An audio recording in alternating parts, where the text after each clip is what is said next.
Hello, good afternoon, everybody. So we are very excited to continue Wednesday's series of English Without Borders Chai Talk with outstanding people who make a great contribution in the development of culture and education through English. And as a tradition, we have our guest speakers today, and one of the very outstanding people, young scientist, is today our host. And let me introduce our speaker today. This is Mr. Shervonshoh Alamshoev. Thank you. Nice to see you and welcome to the English Without Borders. So let me give a brief introduction of our guest. Shervonshoh Alamshoev received his diploma with excellence from Horog State University, where he studied professionally English, Russian, Tajik, and German languages. He has Masters of Arts in Politics and Security from the OSCE Academy in Kyrgyzstan. And he was a PhD student of linguistics and worked as an English teacher at Horog State University during 2013 and 15. He got a fellowship as a young researcher to the Institute of Linguistic Research of Saint-Petersburg to continue his research and write a dissertation. In 2018, he got his PhD from the Academy of Science of Russia. These universities and researchers helped him to go deeper into linguistics, methods of scientific research, academic writing, professional editing, translating, and other experiences. He has written more than 15 scientific articles, 8 of which are included in International Scientific Citation, and published 1 monograph, translated and edited several small books for children. In 2016, Shervonshoh became a winner of the St. Petersburg University competition of young scientists saving endangered Pamirian languages, specifically collecting 7,500 idioms of Shughni language, where later he prepared a dictionary from this data. In 2018, he was chosen as one of the nominees for scientific publication from the OSCE Academy. In 2021, he got certificate of honor for best publication in international standard by the NAST for 3-volume dictionary he compiled. Since 2019, he has been a head teacher at the Institute of Languages and also a young researcher and head of young scientists at the Institute of Tajik Language and Literature in Dushanbe. So welcome, Shervonshoh. Nice to see you in our office, and we would like also to give you some floor to tell about yourself. Could you just briefly tell about yourself? Where do you come from, and what's your background? Thank you. Okay, thank you very much. Thank you for such a nice introduction. Generally, I'm from Tajikistan. I was born in Jibal. I graduated Horog State University, where I did my undergraduate study in German and English languages. And then I had my master degree in OSCE Academy, where I wrote about border and border security. So after that, most of the time I was involved in research, especially in endangered languages, where I got my candidate in philology from the Russian Academy of Science, so that's what I can say kind of about me, a little brief introduction. Yeah, thank you very much. So, by tracking your CV, we can see that most of your career ages that were devoted to teaching, right? So, why did you become a teacher, and how teaching helped you throughout your career? Okay, very good question. I think that why I choose, first, my parents were teachers. For example, my mother taught about 40 years at school. She is a math and physics teacher. My father is a professor. He is also a linguist. And why I choose this exactly, because from my childhood, this respect which was for the teachers, maybe this was one reason. Second reason was we had a very small library in our house, and there were a lot of books, and they were in different languages, and I just looked at them. Or maybe we have to learn. So it was personally my choice, and my parent contribution to this work is very great. Mm-hmm. Yeah, that's very interesting, because like we can see that in many cases, like parents usually serve as an inspiration, right, for choosing some kind of profession in the future. And in your case, like teaching was very dominant, because both of your parents, they were teachers. And yeah, I know that you possess very good language skills. How many languages do you speak? Oh, I never count them. I think 5 or 6. Okay. Yes, but yes, it depends on how you count the language, because sometimes people say that they speak 12 languages, but in fact, knowing the language, it is the level of speaking, or it is the level of education and writing, or it is there are different levels and different targets and different. So I would say that 5 languages I speak nicely, as I see. But there are some other languages that I understand, but I will not count them as a language that I speak. Okay, yeah, so I'll be very careful with those words. Okay. So, and if just to consider all the languages you speak fluently, can you say that English has helped you in promotion of your career? Yes, of course. First, English helped me in several ways, and I think that for all of the people around the world, first, with English language, I can publish my articles around the world. With English language, I have a lot of other informations which are not existing, for example, in Russian or in Tajik language, because most of the international best journals are in English language. So with English, you can, for example, I can communicate with all around the world. I can make lectures. I did also a lot of lectures. People understand you. You are speaking with different people. You share your knowledge. They understand you. And it is very easy. I do not imagine that when there is a situation that I do not speak English, and how hard it is for me just to share, and sometimes very hard even to communicate, even if you want to know something else. And with this, you also know about not, for example, Tajikistan or Central Asia, but also you know about different parts of the world, what happens in science, what happens in technology, how people think generally about the science and about the language learning and things like this. It is very helpful. Yeah, exactly. So, and particularly our project is called English Without Borders, right? And so part of our project is also just to showcase and also just to flag all those people who developed, and also made a contribution, in the education, and also developed the culture. And particularly by looking at your books, we can see that, throughout your dictionaries, you are also spreading the culture of Central Asia, and particularly like, Pamirian, culture. And so can you say that English has helped you also in your teaching career by bringing you to the best minds and to the best mentors, or to the best professors who has helped you to develop your career? For sure. There are several reasons that should be mentioned. First, knowing language, even one language, if we know from the last research that is done by scientists, we know that if a person knows more languages, the brain works better.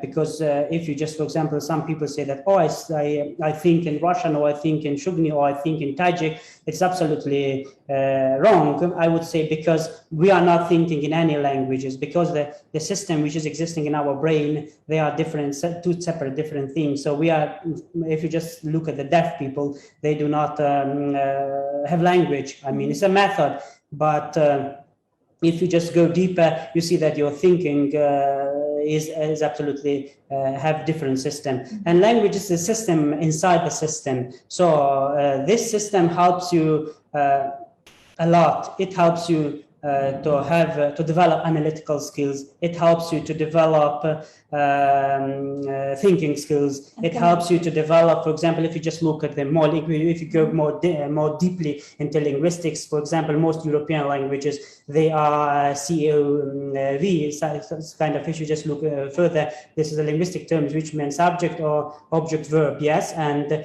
if you just look, for example, at the same time, if in Tajik it is the COV system, subject, object, verb, you always think through this system, but if you just move to the next language, maybe Russia or maybe other languages, so the track is changing, the grammatical category is changing, the syntax is different, and this also helps you to develop an analytical skills. And what about the professors? Of course, sure, you have a wide opportunity, because if you had, for example, language, it limits our opportunity, and you name it this talk very nicely, because it doesn't have any border, and it is absolutely right, because there are more opportunity, there are more ways of developing, there are more ways of improving, there are more ways of contributing. Yeah, that's very interesting. As a teacher, you developed your career, right? You have been teaching for quite a long period, and then you are also doing research. So what's the purpose of your doing research? How did you come to this path, and how do you combine teaching and being a teacher and being a researcher?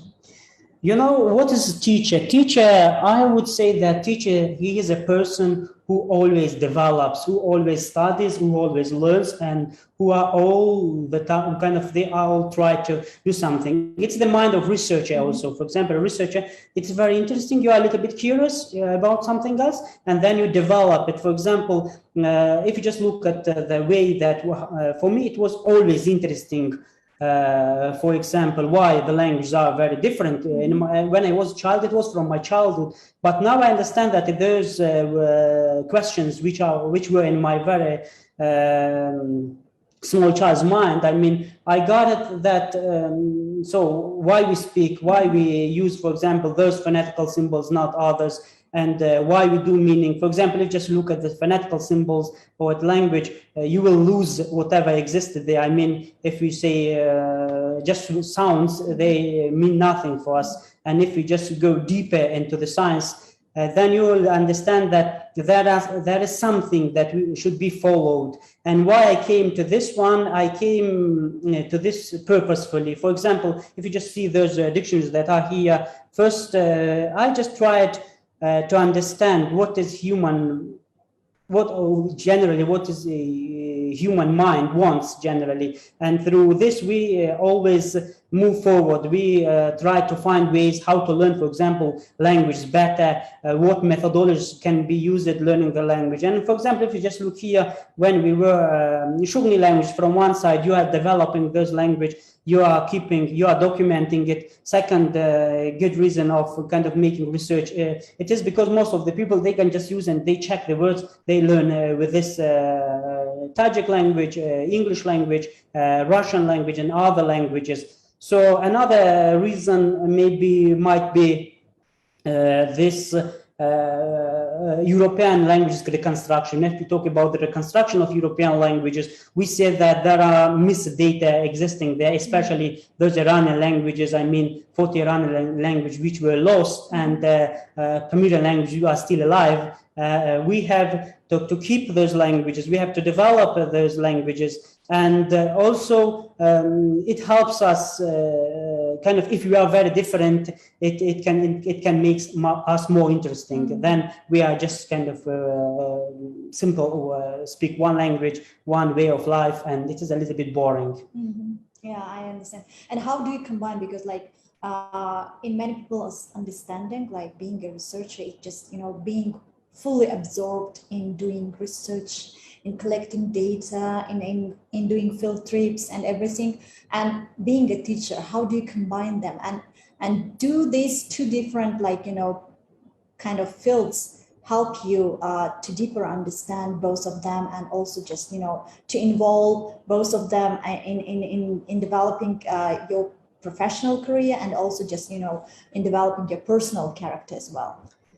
Very good question. I think that yes, if we just talk exactly about time, science, it needs a lot of time, it needs a lot of efforts, and it needs some specificities. I mean, you have to be prepared for everything. You have to be, you have to become victim, I would say that, because you have to earn for your living first, and you have to do the job. But I personally, I combine them together, because if you're just teaching, and then there are some ways you can speak with people, with students, and there are a lot of other scientific questions coming from practice. Because if you speak, for example, questions like has a mother tongue plays a role when we speak English or and other languages, how we can make better, for example, for the learners to learn any other languages, and all of these are very scientific questions generally. If you just they seem very simple, but and in fact we have to work. There are still a lot of questions which should be answered to, and there are a lot of mysterious things in our brain still remaining, and we have to develop it. We have to look and to research at those parts which are, and we just need to do something. So if you just sit and do nothing, you can do it, and and on the other way, you can do something else. Yes, if each of us can make a small contribution to the culture, to the language, to the society, so we will develop better, I think. Yeah. Okay. Yeah, that's very interesting, because discovering your understanding and your way of thinking, of teaching and being a researcher, it's just surprising, because in many cases, when we talk about research, it's mostly when you do research, there is a saying like Neil Armstrong once said, research is creating new knowledge, right? Yeah, absolutely. And it means once you are kind of curious about something, you start digging deeper into that, and you discover something, right? And as a teacher, during your career, what were some surprising things that pushed you to go beyond teaching and to immerse yourself into research as well? What were the things? Yeah, generally when I began to teach, and when this curiosity began very early, before teaching. It was when I was a student, and I just tried, because I read a lot of books and articles, how to be a good learner, how to learn languages. And then when I got a lot of information from different books. But when one thing which was very important for me, because I made kind of small experiment when I taught the English language at Horog State University, and 2 years at the Tajik Institute of Languages, yes. And then I had my own methodologies all the time, because imagine that we are not always using the right tools to learn the language. Most people say that how to learn English. So learning English, it is a systematical approach. You have to know exactly what you want, how much you want it, when you want it, and how you want it. We never ask questions. For example, what do I mean by systematical approach to language? We have to look at different things. For example, at the level of listening. Most of the time, if you just ask a person, so you are learning English, for example, or any other language, how many minutes or time you are listening to it? Nobody. Oh, we are not listening. We are not listening. And then if you just, for example, go deeper and you see that children do not learn grammar, it is a fact, but they learn the languages. So we have to approach, for good, language learners, all approaches are very important. The approaches should be according to the culture, to the language they speak, to the level they have.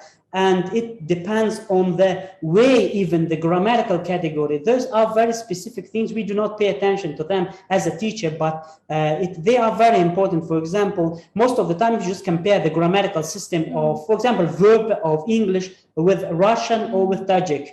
So you find a lot of simple things, but in fact they are not that simple. You have to track each topic with exact approach, and it would be very effective. So surprising for me was like this. So I approach it all, I use all those approaches, and I see that my students becoming better.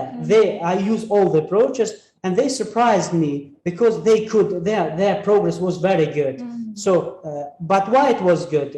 It was systematic. I developed according to the language. The curricula was according to the language, according to the culture, according to the level, and according to the information that you are giving them. If giving information, where we have thousands of ways of giving information, most of the time we do not pay attention that some people, believe me, some people do not understand that they get information through listening more than, for example, writing, or some getting. We are not approaching students according to their ability that they have. Yes, we have to approach them. And this surprising thing for me is that if we approach people with the right approach, with the right methodologies, the wonders will come. They will, the result will be very good. Yeah, just you before just finding some approach, you try to investigate what are the needs, right? First of all, what are the needs and how to address those needs, right? And in many cases, like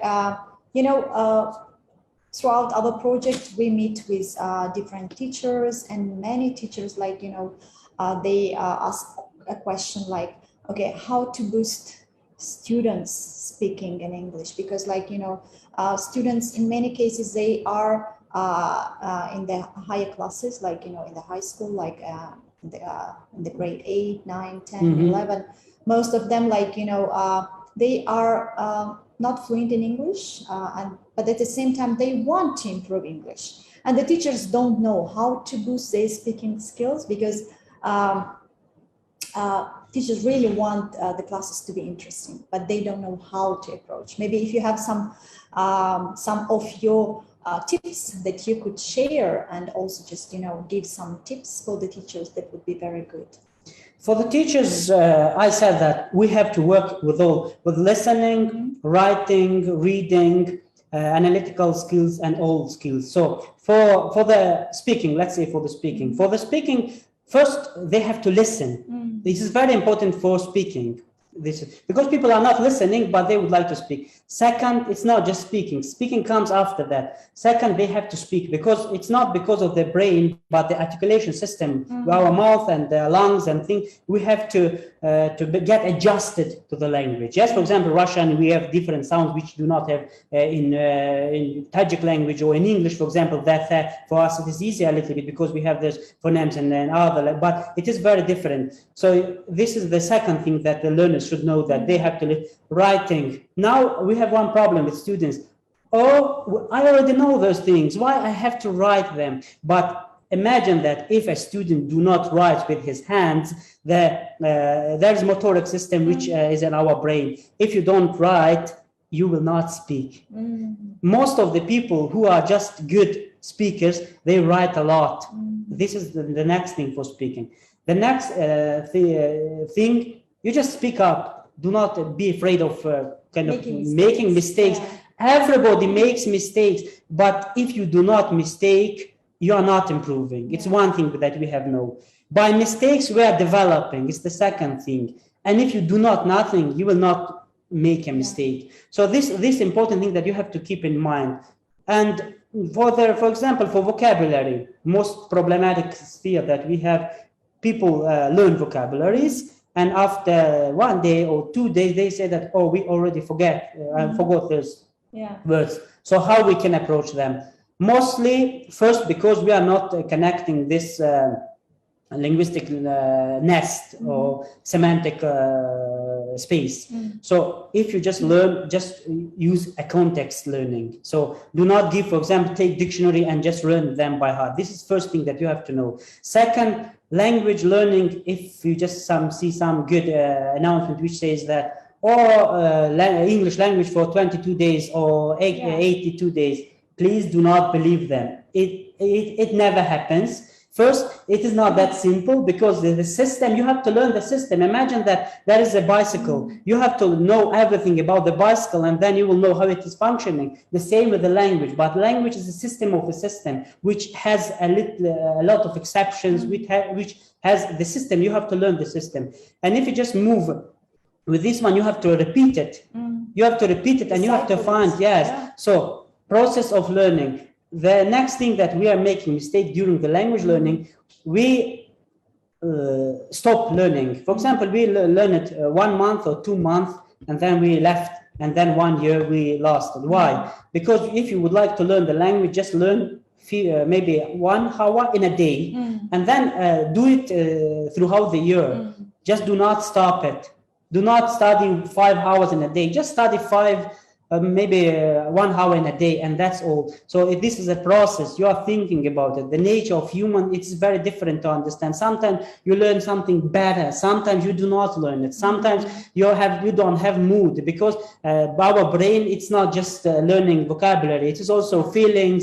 It is also different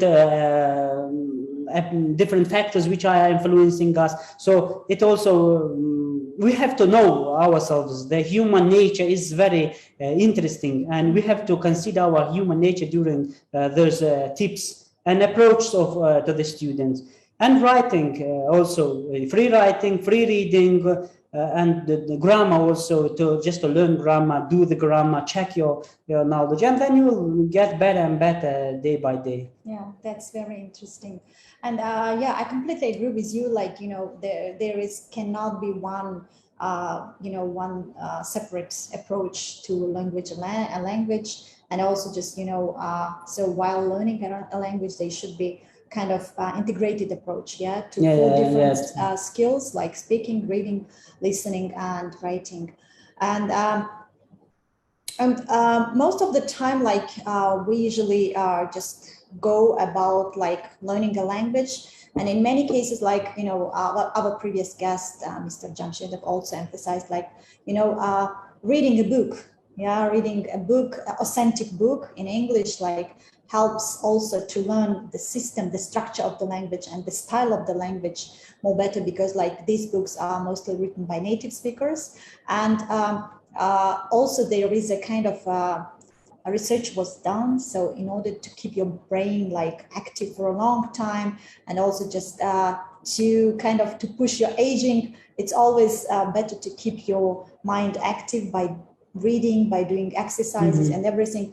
And there was an estimation, like if a person reads at least 60 books per year, then his mind activity, his brain activity will boost, and of course it will just help the person better develop in terms of like physical and also just spiritual development.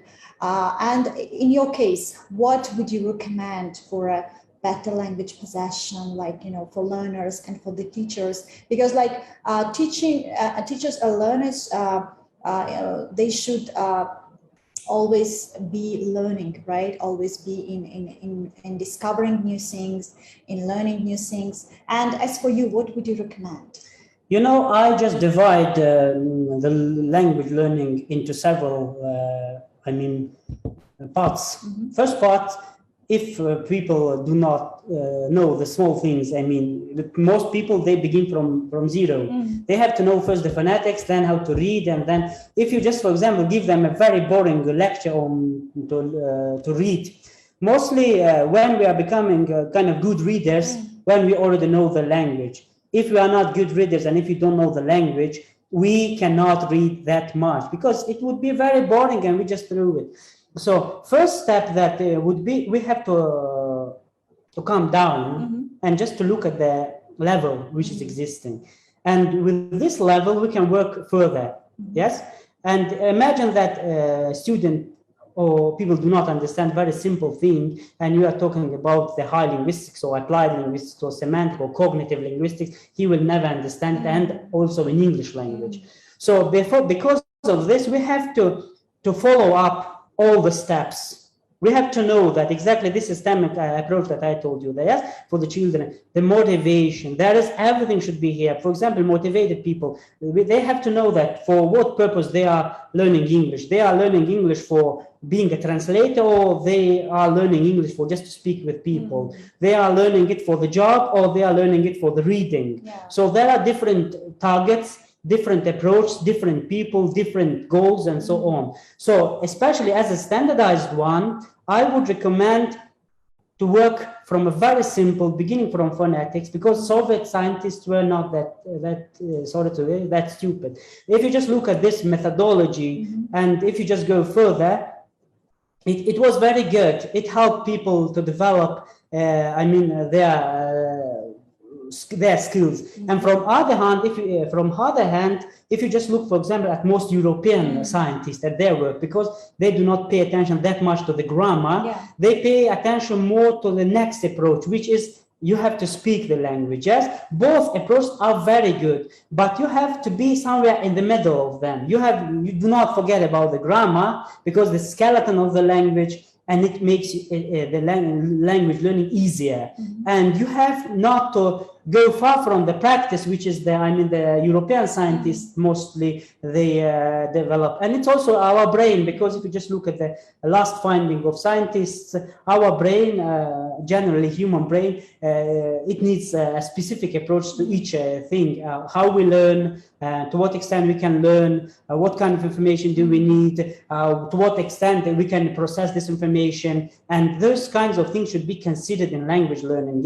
For example, where it is very interesting is the operation system of our brain. It is a separate thing, or is it something in common in our brain? And another question, that where those words are kept, and how they kept when we speak, which process we are using. For example, some people say that we have a universal grammar in our brain. So when we operate, we just put something, different small things in different areas, and then we speak this language. And also do not forget about the feeling, where the feeling is our brain. So we are not, it's not that simple as it seems, language learning. The approach should be more concise, more specific, according to the age, according to the information also, which information you are giving with this language. Because if we learn one language, we know one culture. If we know 2 or 3 languages, we know 3 cultures. And the cultures are very different. The systems are different. And also, if you just look further, there are a lot of exceptions you have to learn. You have to keep in mind. And there are also ways of speaking. Yes, for example,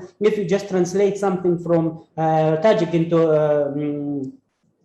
English or to other languages, sometimes you cannot take exactly what you want, especially for translators. Yes, they need another skills, which is analytical skills. This analytical skills doesn't have anything with this small language learning.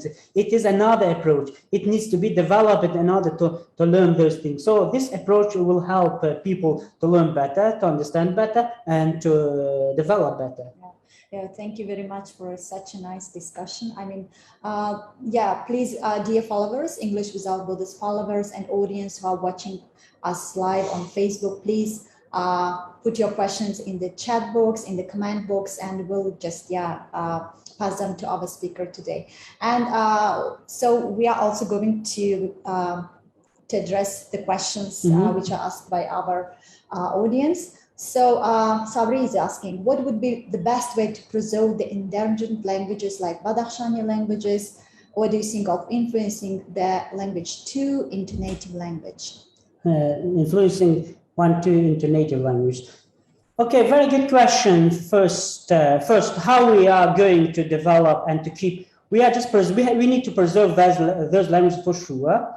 How we are going to do this one, we simply need to have, small lessons in those languages. We need to have them in radius, for example, 1 hour or 2 hours. We also need to make nice dictionaries, nice, textbook. For example, I did with some authors. For example, if you just look here for Shughni is better, but for Ishkarshimi and for others, we also have grammar.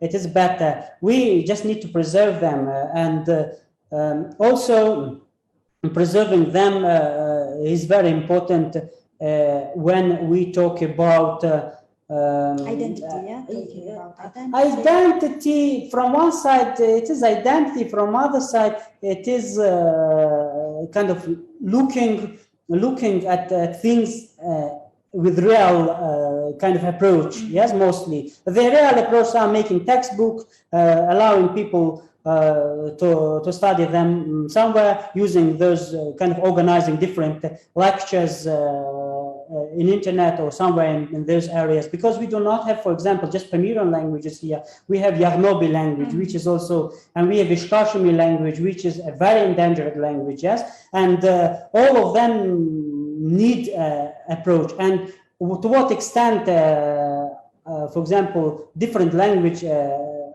influence mother tongue, I think that the influence is very big. First, the system that you are using, for example, the system, the phonetical system. Through the phonetical system, you get information, and you get information, and you are thinking differently. Imagine that, for example, people who know, for example, Russian is very common here in Tajikistan. They speak in a very different Tajik language, and it influences the structure, influences the language that you speak, also the information that you get. And there is also the question vice versa, to what extent our native language can kind of influence the other language. Yeah. Native also can influence, because you are using you get used to the system that you are using. You always use, for example, the way that you speak in your mother tongue, and you think that the other language is like this, but the system is very different. But for example, if you just talk about, Pamirian languages, Tajik languages, Russian, in the European languages, yes, they are somehow almost the same. They did not go too far from each other, but their specificities exist. But imagine that if you are learning Afrikaans or some there, because maybe there would be not subject, object, verb. There might be verb, completely different subject, verb, object, maybe. And most of the time, you can just notice that when, for example, people speak, you already know that if the verb is in the second position or in the third position, yeah, you already know. If you just look at the Iranian languages and in some other languages, you see that the verb is coming at the end. Yeah. Yes, but now we are destroying it also, our modern, but anyway, we need to put, it also influenced because of the Russian influence, other languages influence. You see that the verb is coming in the second position. However, according to the Tajik native grammar, the correct grammar, verb should be at the end of the sentences. And but now it influences, and it is a very good, example of influencing this language. Yeah, and of course, like we can see that the trend of globalization is also influencing the language and like developing the language. And we can see so many recently coined new terminology and new neologisms that enter from one language and go from one language to another language. Also, we have a question. Everyone's from Fakhreddin. Everyone wants to learn English in a short time, and what can you suggest them? Okay, very good question. Generally, I already told that learning language is not a simple thing. First, you have to have motivation. Second, you have to have a goal. You have to know that in 1 year, how many vocabulary should I learn? If 10 in a day, just imagine you will learn 10 in a day. You have to learn 10, and then the next day you have to repeat them, yes? Second, the contextual thing. You have to learn them in a context. Third, you have to listen different lectures. So fourth, you have to write those things, yes? If you use all the methodologies, the language learning process would be better. And you have to speak also with this, even if there is no partner to speak, you have to speak with a mirror at least, yes? And it helps you to learn language better, and it kind of approach, you have to know that, for example, for today, how many words you learn. Most people do not have this way of learning the language. They just using the language and they do not choose the information, but look at the grammar. I told you that the system, the skeleton at the grammar, you have to learn it. Do not learn too much, but learn something nicely, one grammar, for example, article, then goes a little bit, you know everything about article, so you know what's the article, where it comes from, what is, where it is operating, to what extent it's operating, with what other parts of the speech it comes. And then you can just move to the next parts. With the same with vocabulary, the same with with text. This everything should be systematized. Everything should be kind of conducted in a very organized way. Yeah. In other way, it's like, you know, starting from simple and then going to complex. Yeah, yeah. And it helps you, because otherwise you will lose your motivation. Exactly. But motivation is very important in language learning. Everywhere. If you don't have motivation in anything, you will not do it. It's for sure. Yeah. I know, you know, some of the students, they really want to go and study abroad, and they want to improve their English. But when it comes, you know, to making steps, it makes makes them scared. And they're like, you know, I don't know what to do next, because like I really want to go and study abroad, like, you know, want to improve my English, but I know that there are so many barriers, so many just, you know, difficulties I need to get through. And that's the point, like, you know, many of them just get scared, right? And reading a book, we talked about that, and of course, like producing a book, two different things, right? And can you tell about like the books which you produced, like, and what motivates you to compile dictionaries? And one of these, like, you know, this one has a specific history behind, like, and can you tell more about that?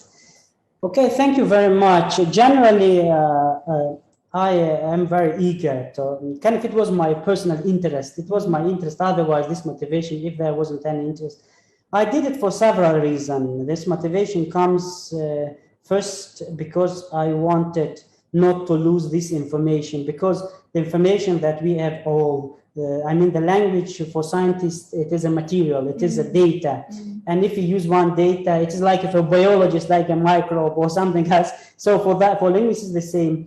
And if you just look at those things, I was motivated that with those books, I can help some students. For example, some people, they can just look and they learn languages. Yes, it's good for society. Second, we can keep this data if everyone wants just to look at them. Yes, for example, if someone. Third, for example, in the reconstruction of in the European languages, this data doesn't exist. It's not just, I'm not just talking about just the small language, but I also talking about Munji language. I also talk about the Sangleji language. I also talk about Yaghnobi languages. Those languages are very important. And I think that for doing this, I spend a lot of time and effort on that, but I do not regret, and I hope that there would be also other things. For example, if you just look at the language, you go to the people, you speak with the people. Sometimes you can just get from other books, some scientists. It's not just kind of my personal work generally. There were a lot of, if you just read the introduction, everything's written there, that there were also people, a lot of people, they did it. It's not just kind of my personal contribution, but there are also a big contribution which is done by others. And you just go, you just gather those information. You come, you systematize them, then you give them. And also, very important thing, for example, if you just talk for another, for example, to talk about something and to do something, you need to understand it yourself. With this, I also learned it honestly. With those research that I did, I grew up with those research, because it is not just 1 year or 2 year research, a lot. And most of the time you are speaking with people, you don't know something that is existing in the language. You also don't know it. As a scientist, you don't know it, because each of us, we are very limited. Our knowledge is very limited. But you go, you research, you ask, you find the context, and then you decide. And this linguistic research that here, it is gathered here. I'm very happy. And I also did, there's some pages before. You can just look that those small thing, the grammatical system, the system of the phraseological units, which are very important. And I also did a big research on that. I kind of tried to systematize it in a way that it looks like more scientific, at least, and at least in order for us to understand everything, So that's why I tried to do this work. Yeah, that's excellent. So, I mean, we can talk for hours. And of course, like we would like also to address more questions to you, which are asked by our audience. Munawar Zarifova is asking, what challenges do you have with your students today? Have you ever wanted to change your profession? That's a very good question. Very good question. Yeah, there are a million there. I mean, okay, I just look at students. Very good question that is risen today. It's very important one. The problem with students is the motivation, and everybody knows about it. If a person is motivated, you can just teach him, you give him, and he learns itself. If he is not motivated, it's waste of time. Yeah, it's not motivated. You cannot. There is one very good saying: you can bring the horse to the water, but you can make the horse to drink the water. Yeah, it's the same thing that you're talking about. So it's exactly the fact is that. And yes, I am thinking about changing my profession. Yes, one day I will maybe move forward to the next step, which might be kind of more research than teaching. But also with this, it's not also that fun. With findings, I just do those findings not because just for me, but those findings will remain, and those findings, it's for the audience. For example, if you just look at this small book that I did, you know how it comes. I just, if you just look here, here I did it for the students. The most purpose that you can see here, I did it for my students which were at the Institute of Languages. I mean, I had one problem. For example, when we talked about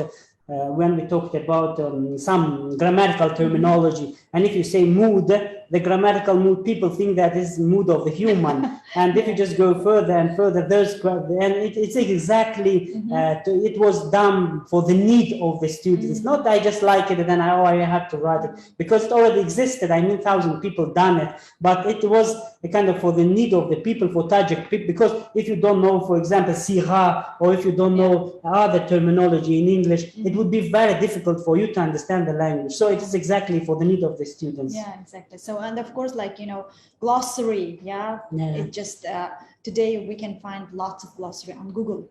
Many cases, like, you know, my professor, when I studied at the US university, he used to say, if I ask some question, they just Google it, because Google will give you a bunch of like resources that you can look up. Okay, we have another question. Mehrin Yosheva is asking, I'm teaching at school. We have to read, translate, and get the meaning of the text every lesson. All exercises are dependent to the text, but we have any grammar in our plan. What can you say about it? Okay, very good question, but I'm a little bit, without grammar, you cannot learn the language good. You speak, you kind of, but you know what is the main importance of the grammar. When we worked with the French scientists, there was one guy, Alain, he spoke 15 languages. 15 languages, wow. Yes. And then when he went to Pamirian, we talked about Shughni language, we did some research there. And do you know what's the important thing? For example, you learn by that, but you are not paying attention to the structure. Imagine that mathematics, language, it is, I told you, it is a system. You have to know that when comes subject, when comes object, if you know the structure well, you can speak well. It would be easier for you to learn. Of course, you can learn by this, but you can add to it. It's very good that you are doing, but one important thing that you have to add the grammar there, because without the grammar, it would be not that effective. Yeah, I will repeat it again, because grammar gives us clue to the language. Yes, you know already that subject, object, verb, and then you will just put simple sense. You already know. You cannot make mistakes. For example, I go to school. Yeah, you know, I go to school. Go comes to the, and then you will just change it. For example, because he likes, for example, reading. You see that he. The grammar system is there, and this system helps you to do all the language. Language is a system, and you can follow the system, do the text. It would be very good, very effective. Yeah, and I would say, like, you know, the purpose of language, of learning a language, is also communication, right? The point here is not only just you just speak, but also, you know, other peoples should understand you, what you are talking about. And also just they the level of understanding of you and the other part should be at the same level, so you will then collaborate. Other than that, there could be some kind of confusion and misunderstanding. And even if we go back to talking about research, what are your significant plans for the next 5 years, and why specifically you want to work on this, on your plans during these 5 years? Okay, generally, I do not want to tell about my plans. Projections. But I would just say that now with Parvona Jamshedov, we are translated very nice book with Ustad, and I think that it will come out, you will see it. It's one of the book which talks about the history of Persians, I mean, beginning from Achaemenidians, then Seleucid, then an Arabic invasion, and then it goes, so it is one of the book which should be translated to Tajik language for the Tajik auditorium. It is generally about our history, I mean, beginning from very early age. And the most important thing in this book is that it is written by a person who is not Persian, and who is absolutely a scientist which talks very good thing about Persians. And I think that it would be our next work that you will see after maybe 1 month or 2 months. Okay. And how this book is different from other historical books about Persians? You know, if you write, that is one very good joke. If you write yourself about you, people do not believe you that much. But if you just write, if other people, researchers, the difference is here is that it is, this scientist is using some very nice facts about the Greeks who invaded Persia and who talked how Persians were at that moment. For example, those people, they already had the script, and how Persians behaved, how Persians were generally as a human, what was their attitude to the religion, for example. And this is a woman who also talks about how Persian, Sogdian, those Parthian, those different Aryans looked like, how they were, some very specific facts which were fixed by those people, those scientists at that moment, the poets, and they are coming back. So it is a medal, and you look at the same medal from the other side, and it would be very good, yes. And I think it's also part of your job is just, also to introduce, a rich cultural heritage. Right? We are part of this culture, and we need also to do something. To promote it. Okay. Thank you very much. So we have another question from Nilufar. She's saying, like, according to your CV, you are successful enough, and do you think you are facing imposter syndrome? Okay. So such a good question. Answer be yours. I think that no, if you just look at this, honestly, I don't like that much, kind of. I think that no, I'm not that kind of person who I don't consider myself famous. I am like a usual person who does his job and his profession.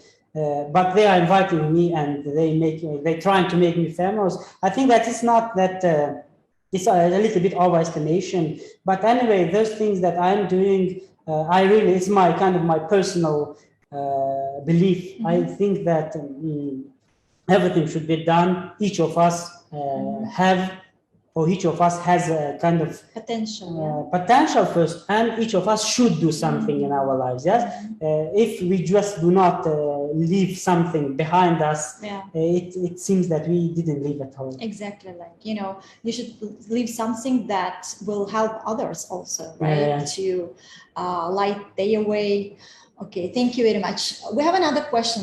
So I'm very happy that, you know, the audience is so acting and asking you questions. So Firdaus is asking, I want to know what kind of activities are interesting and useful for upper levels. I mean, upper levels here means like upper language learners. Language learners, yeah. Mm-hmm.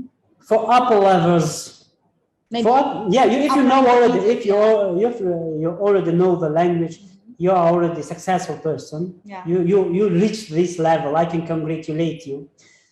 And here you need just to develop, just to keep you in a good shape. Yeah. You can do it through different ways: listening to radios, different program, reading books. Thousands of books, yes, interesting books, just to keep it, yes, just do not lose. Speak with people, make lectures. I mean, if you are a teacher, you have to give lectures, you have to speak more, you have to learn more, you have to research, and also use this language. I mean, if you learned all this time, you can translate something. For example, take one nice book from English, just for your pleasure, sit and translate it to Tajik. First, you do something for society. Third, you learn something, you develop yourself. And I think that for adults, I mean for upper learners, it is very important. Yeah, exactly. Yeah. Okay, thank you very much. We have another question from Dilbar. Do you have a subject, cross-cultural communication, or subject connected with the learning of culture, English culture at your university? Subject, cross-cultural communication. It's a very good question. It's more linguistic question. Yes, cross-cultural communication. By cross-cultural communication, we can mean different things. First, cross-cultural communication, it is, we mean the political part of it, we mean the cultural part of it, or we mean the language part of it. I would say that at our university, we have this one because different regions coming, different states, for example, from Turkmenistan, we have from students. Yes, from Uzbekistan, we have students. For example, I remember that last year I had some students. So I had one group from Uzbekistan. Wow. Yeah. And this cross-cultural communication, that is the cross-cultural communication that is there. And they come with their mentality, with their approach, with their language baggage, and with their own way of thinking. And something which gives them more, it is the language. I mean, it is not just English language that we are learning. With this English language, we are learning different culture. Yeah. The culture which is, I told you about the information that we are choosing first, to what extent, what information should be done. Because English, there are thousands of articles, thousands of materials, but we have to be selective choosing those things. Cross-culture communication, you want it or not, it will influence your brain, it will influence your character, it will influence your culture, but there should be also a goal, how you would like to learn English. You would like to learn English losing your own culture, or you would like learning English but keeping your culture. At university, generally in Tajik University, most of the time we are focusing on taking some good cultures from other states, from good practices. Yes, we are bringing them, but also we have curriculum. Also, we could not go further from curriculum. Yes, it's not allowed by the. I mean, we have a special curriculum, and we should not go out of the curriculum. And we never go out from the curriculum because behind stays other things, and we just have this curriculum. It is confirmed by the rector, by the Minister of Education of Tajikistan, and then the Minister of Education. We just follow this curriculum, and so we just add some small thing. I mean, information, but generally we do not change this curriculum that much. Maybe you do some extracurricular. Yes, some extra curriculum, but we do. This is a kind of place that we are comfortable there already, and also the culture is a little bit there. It is scientists did a lot of work, according, for example, for Tajik speaking English learners, so it is considered there. Yeah, you can, for example, cannot use Malaysian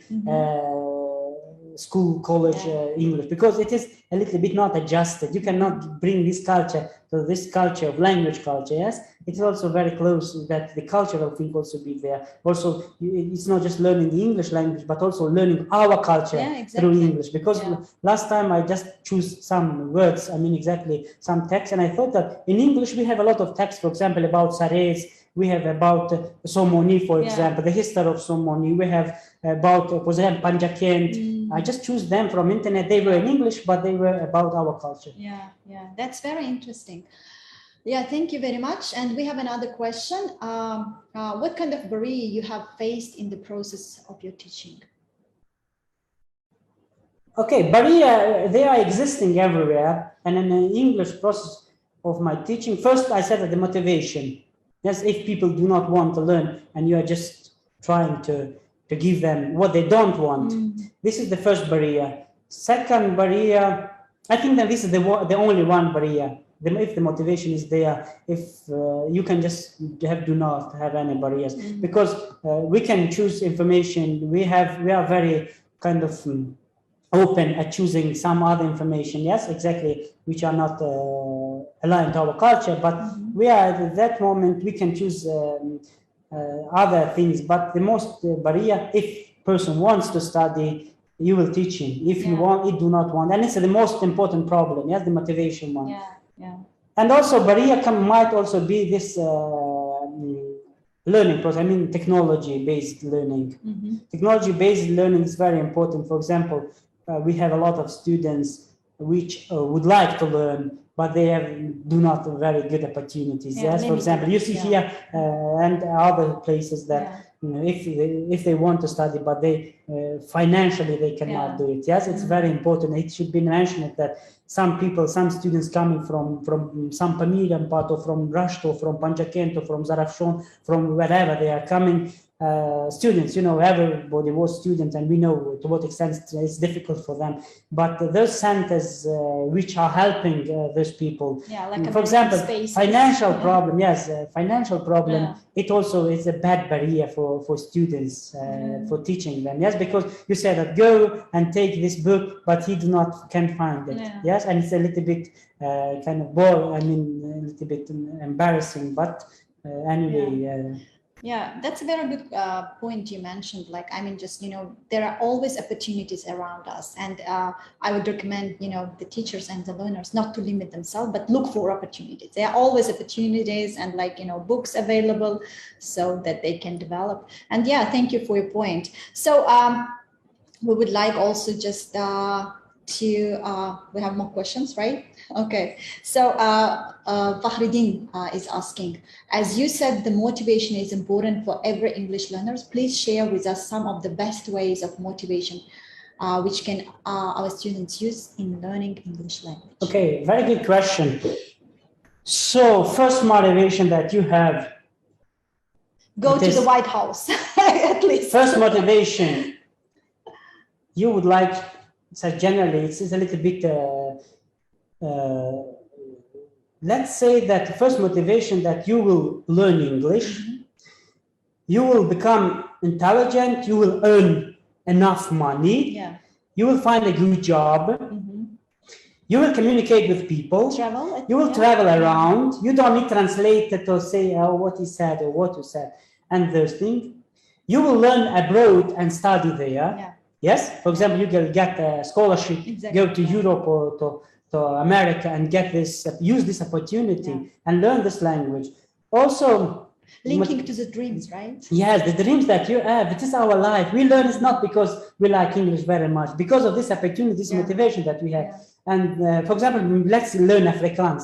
Would you like to learn Afrikaans? Nobody would like it because you don't need it for your life. Here, you need it for your life. Some people just learn because they would like to go to Europe to study there. And also, just for personal development, motivation. You can just learn, for example, you can read books in original form. For example, Shakespeare or some other scientist. And most of the scientific work are in English language. If you know English in your career, you are already one step ahead. People look at you, oh, he speaks very good English, or he speaks some other languages. You impress them, and it will give you a next motivation for the next. Generally, human being, we are very it's our nature that if someone just motivates us, we are happy, and someone just criticizes us, we are becoming less motivated. Yeah, less motivated. And if you just look at each of us, this motivation gives you next motivation. Yeah. It will, if you would like to be a successful person, those motivation are kind of a big push for you to move further. Yeah. In my case, I remember when I was a student and I really wanted to go and to the US and to take a shot near the White House. That it was my big motivation to learn English. And yes, so therefore, yes, use dreams, like, because this is something that we need also to teach the students how to dream and how to realize those dreams. So if you talk about, like, you know, we talked about like your research life, your teacher life, and if we talk about you as an ordinary person, what do you like doing when you are not teaching or when you are not creating dictionary? There is one very joke. What you are doing if you are free? I am creating dictionary. It's very good joke. Generally, I maybe if I have additional time beside my work and beside my, I just go out with my friends. We are talking. I have lots of friends. Very ordinary person hanging out. yeah, and I sometimes I like to work. I mean, to meet with some professors, for example, from Academy of Science, or some teachers from our university. That's another way. I spend time with my family. Yes, mostly. Okay. As a usual person, I also cooking, reading. Yeah, I don't like cooking. Reading, I like. And this is what I do. Yes. Yeah. So you have an ordinary life, but some with extraordinary, like, you know, outputs. Yeah. And another thing that I just do all the time, I just read books about motivation. By the way, and I listen to the radios at Science. It is one English based. Radio which talks all about science. It's very interesting for me, for example, how they will just form it and different scientific, not just, for example, linguistic things, but also other things. I am very interested at general at human and how we appear and where we're going and what is our purpose and do we have any purpose or why we are so or what's our nature and things like this. A lot as other people, I have those question in mind. Yes, and I'm living with them. Yes, sometimes. And particularly, like, you know, discovering, like, you know, brain potential. And so, just before we conclude, I mean, just it's very nice. We can talk for hours, and you know, people will be asking more questions. And I know that, you know, in every human's life, there is a kind of special quote or special citation that keeps you inspiring, keeps you motivating, keeps you moving on. And what's your favorite quote that is helping you moving forward? Oh, I have several of them. First, it is, do not be afraid of mistakes. Move forward. Keep going. Be kind. Share with people. And never give up. Yeah, excellent, excellent. So just amazing. You have kind of together we were able to explore completely new trends, and also in research and through your teaching experience, we have been able to explore so many different, you know, aspects of being a teacher and being a researcher. So thank you very much. Thank you very much for inviting. And for such a nice and interesting discussion, so many inspiration we got today. And I'm sure our audience also just, you know, through your answers to their questions, they were able, you know, to get some kind of insights for their life. And using this moment, I would like to thank you again. And of course, we will be very happy to host you again through our webinars or through our other activities that we usually do through English Without Borders project. And using this moment, I would like also to extend my gratitude to all the active participants who actively were engaged during today's Chai Talk with Shervonshoh Alamshoev. Thank you very much. And please join our webinar on Thursday. We usually have at 6 p.m. And we are wishing you a very good evening. stay with us and have a good evening. Thank you very much. Bye-bye. Thank you.